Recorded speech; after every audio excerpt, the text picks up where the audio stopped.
ราคากาแฟอยู่สหรัฐพุ่งสูงขึ้นเป็นประวัติศาสตร์แซงหน้าสินค้าครัวเรือนเนื่องจากผลกระทบจากภาษีและสงครามอิหร่านสำนักข่าวต่างประเทศรายงานวันที่ 30 มีนาคม 2026 ว่าราคากาแฟในสหรัฐอเมริกาได้ปรับตัวสูงขึ้นอย่างรุนแรงถึง 18.4% ภายใน 1 ปี ซึ่งเป็นตัวเลขที่สูงกว่าสินค้าอุปโภคบริโภคชนิดอื่นๆ อย่างเห็นได้ชัดเจน โดยราคากาแฟขวบดพุ่งจาก 4.17 ดอลลาร์ในปี 2020 มาเป็น 9.46 ดอลลาร์ในปี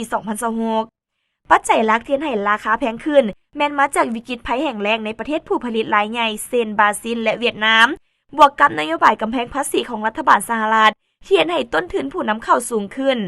นอกจากนี้สถานการณ์สงครามในอิหร่านยังส่งผลกระทบต่อการขนส่งเห็นให้ราคาพลังงานรวมทั้งต้นทุนโลจิสติกทั่วโลกทิ่ตัวสูงขึ้นพร้อมทั้งเกิดการเก็งกำไรในตลาดสินค้าอย่างต่อเนื่องผลกระทบดังกล่าวได้สร้างความเดือดร้อนให้แก่ผู้บริโภคและผู้ประกอบการห้างกาแฟรายย่อยทั่วสหรัฐที่ต้องแบกหาบภาระต้นทุนที่สูงขึ้นและจำเป็นต้องได้ทยอยปรับราคาขายอาหารขึ้นเพื่อความอยู่รอดของธุรกิจในภาวะเศรษฐกิจปัจจุบัน